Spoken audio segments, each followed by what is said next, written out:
Hello friend, welcome back to study wire YouTube channel. और ये विज्ञान का लेक्चर नंबर 22वां है। अभी तक हम टोटल 21 लेक्चर कंप्लीट कर चुके हैं और हर लेक्चर में हम टोटल 30 इंपॉर्टेंट क्विज क्वेश्चन देखते हैं, ठीक है, टोटल। और जो कि एमपी पुलिस 2021 के लिए बहुत ही ज़्यादा इंपॉर्टेंट होगा। और ये सारे के सारे क्वेश्चन 6वीं से लेकर 10वीं तक की जो एनसीईआरटी की बुक है साइंस की, वहाँ से लिए गए हैं। और अगर ये सीरीज़ आप कंप्लीट करते हैं, मतलब रेगुलर एग्जाम तक हमारे साथ अगर जुड़े रहते, तो डेफिनेटली 100% क्वेश्चन आपसे साइंस के वहाँ बनेंगे, ठीक है। और हर लेक्चर में हम 100+ क्वेश्चन करते ही हैं, कहने का मतलब जो एक्स्ट्रा डिटेल है उसके साथ मिलाकर, ठीक है। तो आइए हम लेक्चर स्टार्ट करते हैं। तो आज के लेक्चर का सबसे पहला क्वेश्चन हो जाएगा 621 नंबर का। इसका ये तात्पर्य है कि 620 क्वेश्चन हम पहले कर चुके हैं, तो जिन लोगों ने वह लेक्चर नहीं देखे तो आप उन्हें भी देख लीजिए। तो सबसे पहला क्वेश्चन आज का हो जाएगा कि निम्नलिखित में से कौन सा प्रकाश संश्लेषण के लिए आवश्यक नहीं है, ठीक है। तो प्रकाश संश्लेषण की क्रिया आप जानते होंगे पौधों में होती है। पौधे जो अपना भोजन बनाते तो किस क्रिया के द्वारा बनाते, तो प्रकाश संश्लेषण के द्वारा बनाते। तो उसमें किन किन चीज़ों का यूज होता है, तो यहाँ पर पूछा है कि किन चीज़ों की आवश्यकता नहीं है। तो पहला ऑप्शन है क्लोरोफिल, सेकंड ऑप्शन है सूर्य का प्रकाश, थर्ड ऑप्शन है यहाँ पर कार्बन डाइऑक्साइड और फोर्थ ऑप्शन है ऑक्सीजन, ठीक है। तो ऑप्शन नंबर डी यहाँ पर हो जाएगा राइट आंसर की प्रकाश संश्लेषण क्रिया के लिए ऑक्सीजन की आवश्यकता नहीं होती है, ठीक है। क्लोरोफिल की आवश्यकता होती है, सूर्य के प्रकाश की आवश्यकता होती है, कार्बन डाइऑक्साइड की आवश्यकता होती है, ठीक है, और H2O की भी आवश्यकता होती है, परंतु ऑक्सीजन की आवश्यकता नहीं होती। जबकि प्रकाश संश्लेषण क्रिया के पश्चात ऑक्सीजन को निष्कासित करता है कौन, ऑक्सीजन निष्कासित करता है कौन, पेड़, ठीक है। तो ये आपको याद रखना है, ऑक्सीजन की आवश्यकता नहीं होती, परंतु ऑक्सीजन का निर्माण प्रकाश संश्लेषण क्रिया के दौरान होता है। अगला क्वेश्चन नंबर 622वां कि टंगस्टन का गलनांक है, ठीक है। तो सेकंड क्वेश्चन हमसे पूछा गया है कि टंगस्टन का गलनांक कितना है। तो पहला ऑप्शन देखो, यहाँ दशमलव लगा, वैसे दशमलव नहीं है ये, ठीक है। 3380 डिग्री सेल्सियस पहला ऑप्शन, सेकंड ऑप्शन है 3308 degree Celsius second option, third option है 3083 डिग्री सेल्सियस और फोर्थ ऑप्शन है यहाँ पर 3830 डिग्री सेल्सियस, ठीक है। तो ऑप्शन नंबर यहाँ पर फर्स्ट हो जाएगा राइट आंसर की 3380 डिग्री सेल्सियस होता है किसका, टंगस्टन का गलनांक, ठीक है। तो ये आपको याद रखना है। बात आ रही है टंगस्टन की, तो टंगस्टन का संकेत क्या होता है, तो W होता है। परमाणु क्रमांक की अगर हम बात करें तो 74 होता है परमाणु क्रमांक इसका टंगस्टन का। और टंगस्टन एक संक्रमण धातु है, मतलब डी ब्लॉक का तत्व होती है, ठीक है। ये सारी चीज़ें आपको याद रखना है। और टंगस्टन का यूज़ हम कहाँ करते हैं, तो आपने देखा होगा कि जो बल्ब होता है, ठीक है, लाइट होता है, उसके फिलामेंट जो बना होता है किसका होता है, टंगस्टन का बना हुआ होता है, ये आपको याद रखना है। और भारत में जो टंगस्टन सबसे ज़्यादा कहाँ से निकाला जाता है, तो राजस्थान के डेगाना खान से निकाला जाता है। आपको याद रखना है कि टंगस्टन इंडिया में सबसे ज़्यादा कहाँ से निकाला जाता है, राजस्थान में एक खदान है, कौन सी, डेगाना की खदान, वहाँ से निकाला जाता है, ये आपको याद रखना है। अगला क्वेश्चन है क्वेश्चन नंबर 623वां कि लैंगिक प्रजनन के दौरान जब दो अलग अलग जीवाणु, ठीक है, लैंगिक प्रजनन के दौरान जब दो अलग अलग जीवाणु कोशिकाएं संयोजित होती है तो वे खालिस्तान का निर्माण करती है, ठीक है। तो पहला ऑप्शन है युग्मनज, सेकंड ऑप्शन है कली, थर्ड ऑप्शन है फल और फोर्थ ऑप्शन है बीजाणु, ठीक है। तो ऑप्शन नंबर फर्स्ट यहाँ पर हो जाएगा राइट आंसर कि लैंगिक प्रजनन के दौरान दो अलग अलग जीवाणु कोशिकाएं संयोजित होकर क्या बनाती है, तो युग्मनज बनाती है। तो यहाँ पर ऑप्शन नंबर फर्स्ट हो जाएगा क्या, राइट आंसर। अब एक चीज़ और याद रखना है कि वृषण एवं अंडाशयों में युग्मनकों के निर्माण की प्रक्रिया को युग्मक जनन कहते हैं, ठीक है। याद रखिएगा कि वृषण और अंडाशय में युग्मकों के निर्माण की प्रक्रिया को युग्मक जनन कहते हैं। और युग्मकों का निर्माण वृषण तथा अंडाशय की जनन कोशिकाओं में अर्धसूत्री विभाजन द्वारा होता है। मतलब ये युग्मनक का निर्माण जो होता है किसमें, तो वृषण और अंडाशय में ये कौन सी प्रक्रिया द्वारा होता है, तो अर्धसूत्री कोशिका विभाजन के द्वारा होता है, ये आपको याद रखना है, ठीक है। और वृषण में शुक्राणुओं का निर्माण होता है, ठीक है, जो वृषण होता है उसमें शुक्राणुओं का निर्माण होता है। और अंडाणु का निर्माण अंडजनन में होता, सॉरी, अंडाशय में होता है, ठीक है। तो ये चीज़ें आपको याद रखना। फाइनली क्वेश्चन नंबर जो 623 है उसका ऑप्शन नंबर फर्स्ट है राइट आंसर। अगला क्वेश्चन 624 नंबर का कि जब एक धातु पानी के साथ अभिक्रिया करती है तो कौन सी गैस निकलती है। मोस्ट इंपॉर्टेंट क्वेश्चनों में से एक है कि कोई भी धातु हो, ठीक है, जब वो पानी के साथ अगर क्रिया करेगी या अभिक्रिया करेगी तो हमेशा और हमेशा कौन सी गैस निकलती है, हमसे पूछा गया है। तो पहला ऑप्शन है ऑक्सीजन, सेकंड ऑप्शन है हाइड्रोजन, थर्ड ऑप्शन है क्लोरीन और फोर्थ ऑप्शन हो जाएगा नाइट्रोजन, ठीक है। तो ऑप्शन नंबर यहाँ पर सेकंड हो जाएगा राइट आंसर कि कभी भी धातु के साथ अगर हम क्रिया करा दे किसकी, पानी की, ठीक है, तो हाइड्रोजन गैस निकलती है। तो ऑप्शन नंबर सेकंड यहाँ पर हो जाएगा क्या, राइट आंसर, ये आपको याद रखना है। अगला क्वेश्चन देखते हैं, क्वेश्चन नंबर 625 नंबर का कि बल और विस्थापन का गुणनफल क्या कहलाता है। तो देखो बल मतलब F और विस्थापन मतलब D, इनका गुणनफल क्या कहलाता है, तो F इंटू डी क्या कहलाता है, तो कार्य कहलाता है। ऑप्शन नंबर 3 क्या हो जाएगा यहाँ पर राइट आंसर, ये आपको याद रखना है। और कार्य कैसी राशि आपसे अगर पूछ ले कि सदिश या अदिश है, तो कार्य जो होती है वो अदिश राशि होती है, ये आपको याद रखना है, ठीक है। और बल होता है, बल का मात्रा क्या होता है, तो न्यूटन होता है। तो अगर हम इस कार्य देखो तो बल गुणित विस्थापन किसके बराबर होता है, कार्य का, और कार्य का मात्रक यहाँ पर क्या हो जाता है, तो जूल होता है, ठीक है। कार्य का मात्रक क्या होता है, जूल, और कार्य कौन सी है, अदिश राशि है, ये आपको याद रखना है। अगला क्वेश्चन देखते हैं, क्वेश्चन नंबर 626वां की प्रक्रिया का नाम क्या है, ठीक है। यहाँ पूछा गया है कि प्रक्रिया का नाम क्या है जिनके द्वारा कोई धातु अपने आसपास उपस्थित नमी, एसिड इत्यादि द्वारा प्रभावित होती है, ठीक है। मतलब ऐसी कौन सी प्रक्रिया है जिसके द्वारा धातु अपने आसपास नमी, एसिड इत्यादि द्वारा प्रभावित होती है। तो पहला ऑप्शन है अपचयन, सेकंड ऑप्शन है अम्ल वर्षा, थर्ड ऑप्शन है ऑक्सीकरण, और फोर्थ ऑप्शन है संरक्षण, ठीक है। तो यहाँ पर ऑप्शन नंबर डी हो जाएगा राइट आंसर, संरक्षण, ठीक है। तो ऑप्शन नंबर डी यहाँ पर क्या हो जाएगा, सॉरी ये संचारण होना था वैसे, एक मिनट, संरक्षण मतलब तो बचाना होता है, संचारण होगा, ठीक है, संचारण। तो संचारण मतलब आप जानते होंगे कि लोहे में जंग लगना आपने देखा होगा, तांबे का हल्का सा मतलब नीले कलर का हो जाना, ये सबके सब किसके उदाहरण है, संचारण के उदाहरण है। तो यहाँ पर क्वेश्चन देखो, प्रक्रिया का नाम बताओ जिनके द्वारा कोई धातु अपने आसपास उपस्थित नमी और एसिड द्वारा प्रभावित होती है, तो उसे क्या बोलते हैं, तो संचारण बोलते हैं। तो ऑप्शन नंबर या संरक्षण लिखा, पर ऑप्शन नंबर डी होगा राइट आंसर, संचारण क्रिया के दौरान होता है। अगला क्वेश्चन है 627 नंबर का कि निम्नलिखित धातुओं में से कौन सी कक्षीय तापमान पर द्रव्य अवस्था में होती है, ठीक है। तो कक्षीय तापमान मतलब होता है कमरे के तापमान पर द्रव्य अवस्था में होती है, ऐसी कौन सी धातु है, ठीक है, ये हमसे पूछा गया है। तो पहला ऑप्शन है लेड, सेकंड ऑप्शन है पारा, थर्ड ऑप्शन है टंगस्टन, और फोर्थ ऑप्शन है ब्रोमीन, ठीक है। तो यहाँ पर ऑप्शन नंबर सेकंड हो जाएगा राइट आंसर, जो पारा होता है, ठीक है। पारा होता है, ये क्या हो जाता है, पारा मतलब कितना हो जाएगा, Hg, मरकरी को ही पारा बोलते हैं। तो ये कक्षीय तापमान मतलब कमरे के तापमान पर द्रव्य अवस्था में होती है, ठीक है। और अगर हम इस पारा की बात करें तो ये सफ़ेद रंग की होती है, और इसका अपेक्षित घनत्व होता है 13.6, ठीक है। अपेक्षित घनत्व कितना होता है, 13.6 होता है। और ये ऊष्मा तथा विद्युत की सुचालक होती है, ये आपको याद रखना है, ठीक है। और इससे हम जो पारा है इसी से मरकरी लैंप भी बनाते हैं, ये आपको याद रखना है, ठीक है। और ब्रोमीन जो दिया गया था ये अधातु है, द्रव्य अवस्था में पाई जाने वाली अधातु अगर पूछते तो ब्रोमीन होता, पर हमसे क्या पूछा है, धातु पूछा, इसीलिए ऑप्शन नंबर सेकंड है राइट आंसर, क्या होगा, पारा। अगला क्वेश्चन है ऑक्टेक्स का न्यूलैंड सिद्धांत केवल खालिस्तान तक लागू होता है। मतलब बात यही पूछा गया कि न्यूलैंड का अष्टक नियम जो आपने पढ़ा होगा उसका सिद्धांत कहाँ तक लागू होता है। तो पहले भी कई बार मैंने डिस्कस किया है। तो पहला ऑप्शन है कैल्शियम, सेकंड ऑप्शन है सल्फर, थर्ड ऑप्शन है क्लोरीन, फोर्थ ऑप्शन हो जाएगा पोटेशियम। तो ऑप्शन नंबर फर्स्ट यहाँ पर हो जाएगा राइट आंसर कि न्यूलैंड का अष्टक नियम कैल्शियम तक लागू होता है। और कैल्शियम कितने नंबर पर आता है, तो 20 नंबर पर आता है। मतलब न्यूलैंड का अष्टक नियम केवल 20 तत्वों तक लागू होता है और 20वें नंबर पर होता है कैल्शियम, जिसका संकेत होता है Ca। अगर पूछ ले कि न्यूलैंड के अष्टक नियम में टोटल तत्वों की संख्या कितनी थी, तो कितनी थी, 56 तत्व थे, ये याद रखना है। और न्यूलैंड का अष्टक नियम दिया कब गया था, तो 1866 में दिया गया था न्यूलैंड का अष्टक नियम। और ये थे कहाँ के, तो ब्रिटेन के थे, ये भी आप याद रखोगे, ठीक है।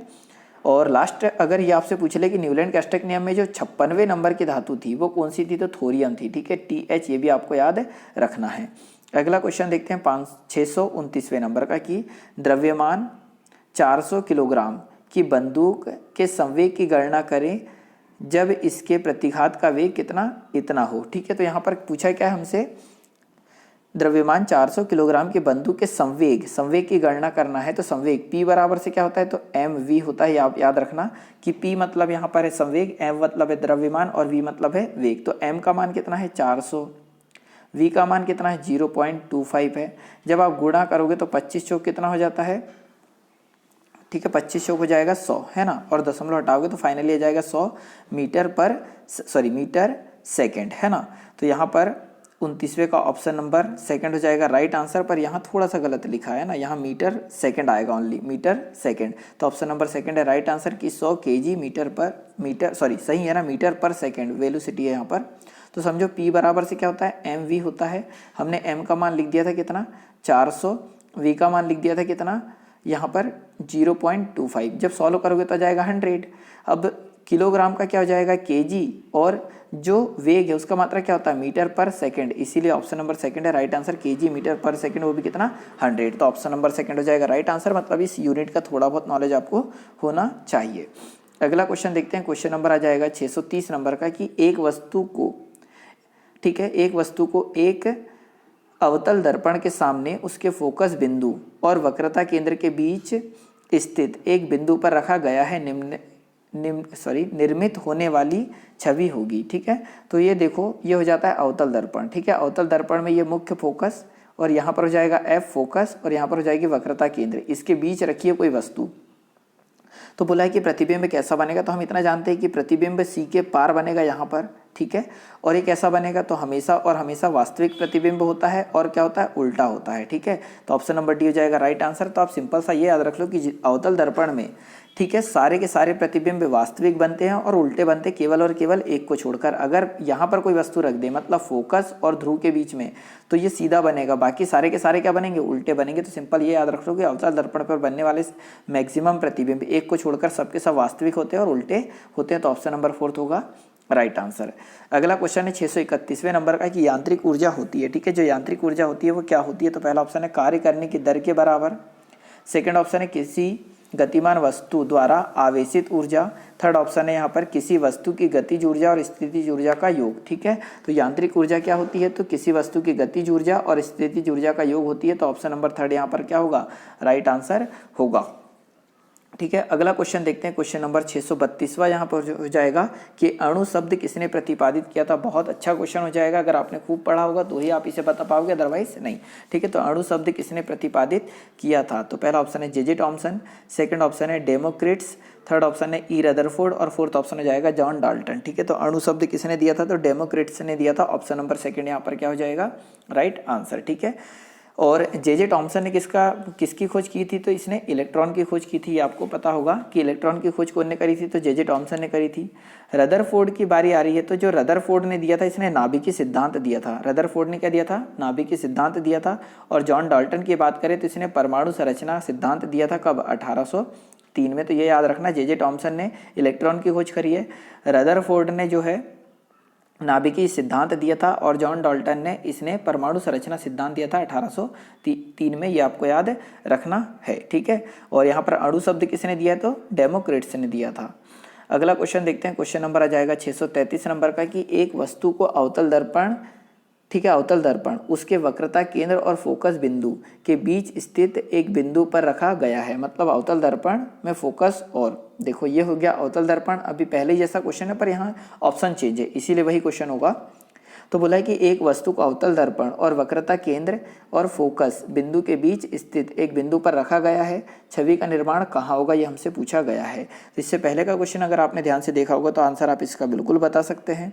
तो पहला ऑप्शन है वक्रता केंद्र और फोकस बिंदु के बीच स्थित बिंदु पर, सेकंड ऑप्शन है वक्रता केंद्र पर, और फोर्थ ऑप्शन है वक्रता केंद्र से परे किसी बिंदु पर, और फोर्थ ऑप्शन है यहाँ पर फोकस। ठीक है, तो यहाँ पर ऑप्शन नंबर 3 जाएगा राइट आंसर, वक्रता केंद्र के परे किसी बिंदु पर। ठीक है, तो देखो कैसे बना है ये। सबसे पहले तो ये है अवतल दर्पण, ये आपको याद रखना है। अगर हम इसे बनाए तो इसे बोला जाता है मुख्य फोकस। ठीक है, यहाँ पर होता है फोकस बिंदु F और ये होता है वक्रता केंद्र C। अगर वस्तु C और F के बीच में रखिए यहाँ, तो प्रतिबिंब इधर बनेगा, मतलब वक्रता केंद्र के बाहर, जिसको बोलते हैं वक्रता केंद्र के परे। और कैसा बनेगा, तो ये वास्तविक होगा और उल्टा होगा, ये आपको याद रखना है। और वस्तु से क्या होगा, बड़ा होगा। ठीक है, तो वास्तविक होगा, उल्टा होगा और वस्तु से बड़ा होगा। और C के परे बनेगा कब, जब C और F के बीच में, मतलब वक्रता केंद्र और फोकस के बीच में वस्तु रखी है तब। और ये किसकी कंडीशन है, तो अवतल दर्पण की।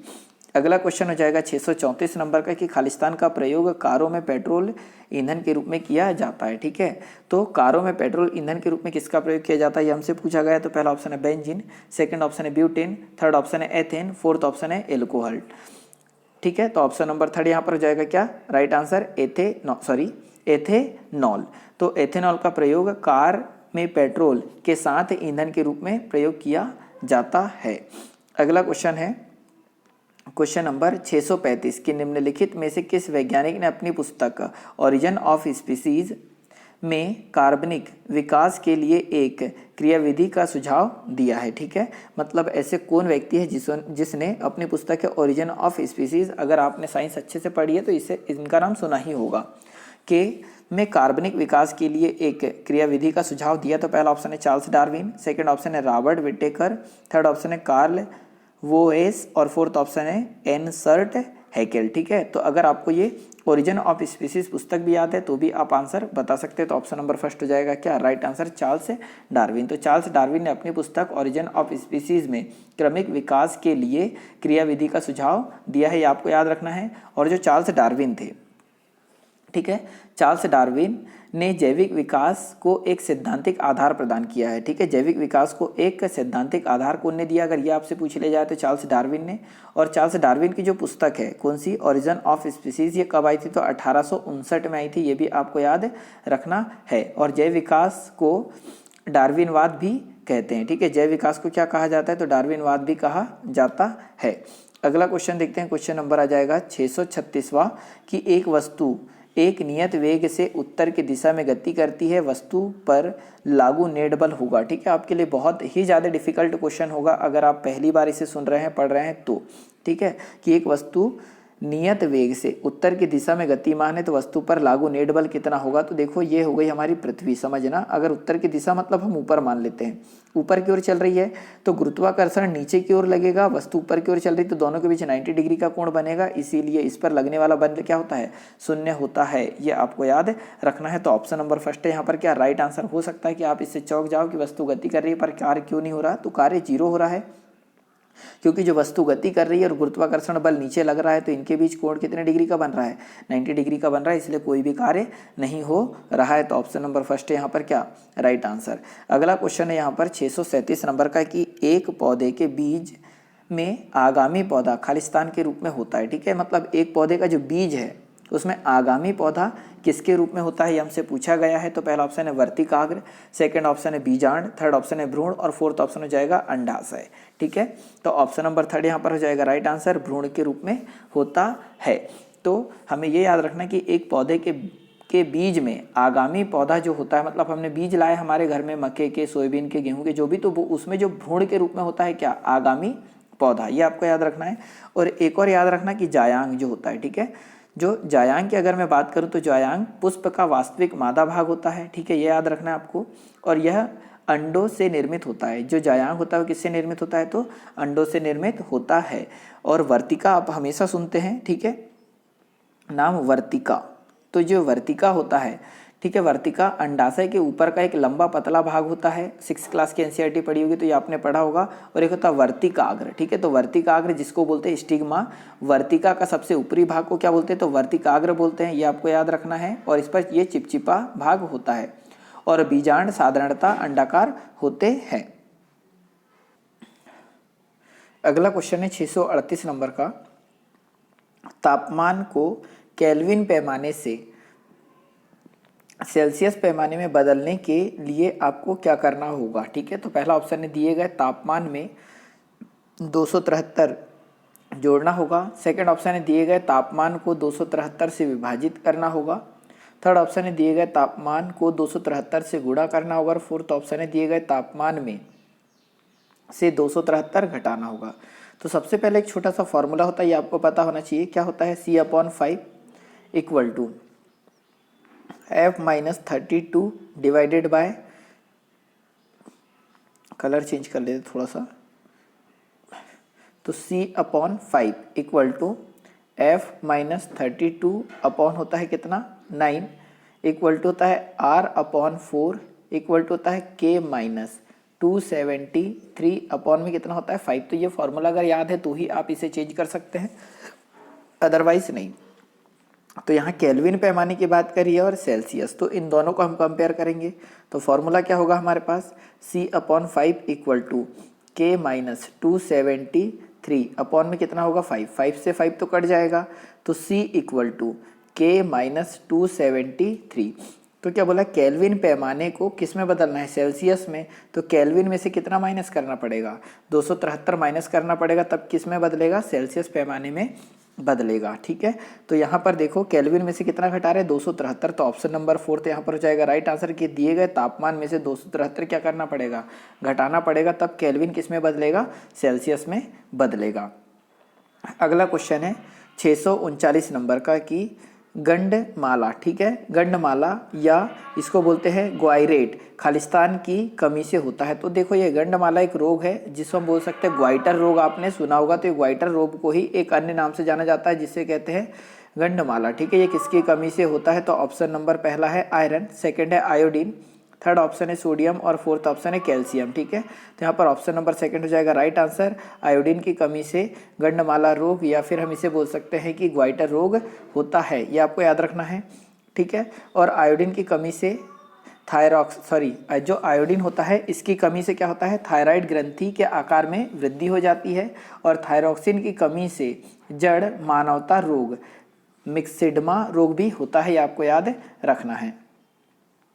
अगला क्वेश्चन है 640 नंबर का कि 6 वोल्ट, ठीक है, 6 वोल्ट प्रतिरोध वाले एक स्रोत से 0.5 एम्पियर धारा प्रवाहित की जाती है। तो हमें यहाँ वोल्ट का मान दिया है 6 वोल्ट और धारा कितनी? 0.5 एम्पियर धारा प्रवाहित की जाती है। तो स्रोत द्वारा प्रतिरोध में आपूर्ति की गई पावर पूछा है। तो पावर का फॉर्मूला पता होना, P बराबर से क्या होता है? VI होता है। यहाँ P का मतलब है पावर, V का मतलब है वोल्ट विभवांतर और I का मतलब है धारा, ठीक है। तो P बराबर से V का मान है कितना? 6 और I का मान है 0.5। जब गुणा करोगे तो कितना आ जाएगा यहाँ पर?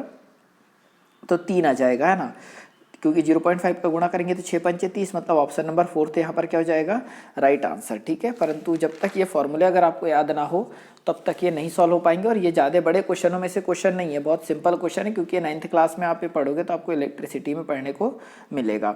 अगला क्वेश्चन 641 नंबर का कि कणों की गतिज ऊर्जा खालिस्तान में अधिक होती है, ठीक है। तो जो कण होते हैं उनकी गतिज ऊर्जा कहाँ पर अधिक होती है, ये हमसे पूछा गया है। तो पहला ऑप्शन है प्लाज्मा, सेकेंड ऑप्शन है द्रव, सेकेंड ऑप्शन है ठोसों में, फोर्थ ऑप्शन है गैसों में। तो ऑप्शन नंबर 41 का ऑप्शन नंबर फर्स्ट है राइट आंसर। जो प्लाज्मा होता है तो प्लाज्मा में कणों की गतिज ऊर्जा क्या होती है? सर्वाधिक होती है। और तापमान बढ़ाने पर कणों की गतिज ऊर्जा क्या होती है? तो बढ़ती जाती है। अगला क्वेश्चन है क्वेश्चन नंबर 642वां कि दंत क्षय तब शुरू होता है जब मुंह का पीएच मान खालिस्तान होता है, ठीक है।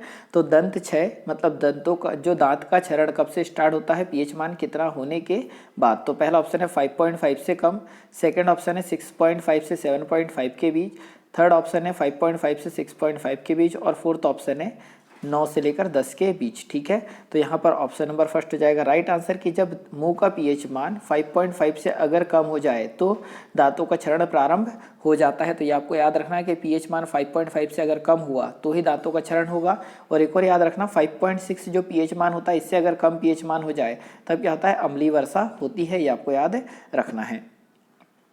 अगला क्वेश्चन हो जाएगा 643 नंबर का कि सोल्डर खालिस्तान का मिश्रण होता है, ठीक है। सोल्डर आपने देखा होगा, सोल्डिंग जिससे की जाती है वो किसका मिश्रण होता है? तो पहला ऑप्शन है कॉपर और टीन, सेकंड ऑप्शन है कॉपर और जिंक, थर्ड ऑप्शन है निकिल, कॉपर और जिंक और फोर्थ ऑप्शन है लेड और टीन का, ठीक है। तो ऑप्शन नंबर डी हो जाएगा राइट आंसर। लेड और टीन का मिश्रण होता है क्या? सोल्डर, ठीक है। तो पीबी मतलब होता है लेड और एसएन मतलब होता है क्या? टीन। और कितना कितना परसेंट होता है? तो टीन की अगर हम बात करें तो एसएन होता है 67% और जो लेड होता है पीबी वो होता है 33%। तो 33% लेड और टीन 67% से मिलकर क्या बनता है? तो सोल्डर का निर्माण होता है, ठीक है। अगला अगर हम देखें तो इसमें 2-3 मिश्र धातु और याद रखिएगा जो आपसे मैक्सिमम पेपर में पूछी जाएगी। यहाँ पर जैसे ये रखा है थर्ड जो लिखा हुआ है निकिल, कॉपर और जिंक, ठीक है। निकिल, कॉपर और जिंक, तो इसको बोलते हैं जर्मन सिल्वर बोलते हैं। क्या बोलते हैं? German silver. तो ये जर्मन सिल्वर का संघटक है निकिल, कॉपर और जिंक। परसेंटेज की बात करें तो निकिल होता है यहाँ पर 20%, कॉपर की अगर बात करें तो ये होता है 60% और जिंक की अगर हम बात करें तो 20% होता है। तो निकिल, कॉपर और जिंक तीनों को जब मिला देते हैं तो निकिल 20%, कॉपर 60% और जिंक 20% होता है, तब क्या बनता है? जर्मन सिल्वर बनता है। ये आप याद रखोगे। एक और मिश्र धातु याद रख लेना, अगर याद रख पाओ तो एक होता है टाइप मेटल, ठीक है, टाइप मेटल। तो टाइप मेटल किससे बना होता है? तो ये बनता है लेड से, पीबी, और ये बनता है एंटीमनी, एसबी, और ये होता है टीन, एसएन, ठीक है। तो लेड, एंटीमनी और टीन से बनता है क्या? Type metal. फाइनली सोल्डर किससे बनता है? ये हमारा क्वेश्चन था, तो ऑप्शन नंबर 4 है राइट आंसर। लेड और टीन से बनता है। अगला क्वेश्चन है 644 नंबर का कि आसमान की ओर फेंका गया पत्थर पृथ्वी की ओर वापस क्यों आता है।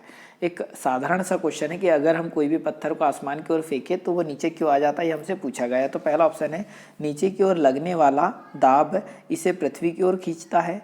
सेकंड ऑप्शन है एक बल होता है जो इसे भूमि की ओर खींचता है।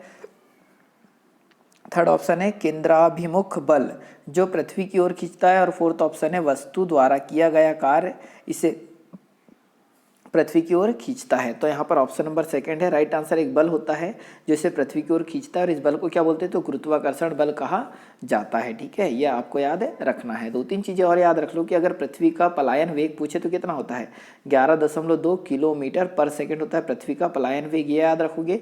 और सूर्य का पलायन वेग कितना होता है, तो 42 किलोमीटर पर सेकेंड होता है किसका, सूर्य का पलायन वेग। चंद्रमा के पलायन वेग की बात करें तो 4.2 किलोमीटर पर सेकेंड होता है चंद्रमा का पलायन वेग। तो हमने यहाँ 3 पलायन वेग की बात करी। पृथ्वी का 11.2 किलोमीटर पर सेकेंड, सूर्य का 42 किलोमीटर पर सेकेंड, और जो चंद्रमा होता है इसका होता है 4.2 किलोमीटर पर सेकेंड क्या, पलायन वेग। अगला क्वेश्चन है यहाँ पर 645 नंबर का कि 3 समान प्रतिरोध जिनका मान 6 ओम है। ठीक है, मतलब 3 प्रतिरोध है जिनका मान कितना है, 6 ओम है, एक दूसरे के साथ समांतर क्रम में जुड़े हैं। तो समांतर क्रम में कैसे जोड़ेंगे, तो समांतर क्रम में कुछ इस प्रकार से जोड़ते हैं। ये सबसे पहले मैं बता दूं कि समांतर क्रम का संयोजन कुछ ऐसा होता है। ठीक है, तो ये हो जाएगा समांतर क्रम का संयोजन। और समांतर क्रम में ये पहला R1 प्रतिरोध या R2 प्रतिरोध या R3 प्रतिरोध, तो उसने बोला संयोजन का तुल्य प्रतिरोध बताओ। तो जब भी समांतर क्रम में इस प्रकार से जोड़ा रहेगा और तुल्य प्रतिरोध का फॉर्मूला समांतर क्रम में होता है 1/R is equal to 1/R1 plus 1/R2 plus 1/R3 होगा। ठीक है, तो जब यहाँ R1 R2 और R3 तीनों के मान कितने हैं, 6 है, तो 1/6 प्लस 1/6 प्लस 1 कितना हो जाएगा 6। फाइनली सॉल्व करोगे तो आ जाएगा 1/2। ठीक है, तो 1/R इज इक्वल टू आ जाएगा 1/2। तो R का मान यहाँ कितना हो जाएगा 2। तो हम ये बोल सकते हैं ऑप्शन नंबर सेकेंड है राइट आंसर कि संयोजन का तुल्य प्रतिरोध कितना होगा, तो 2 ओम होगा।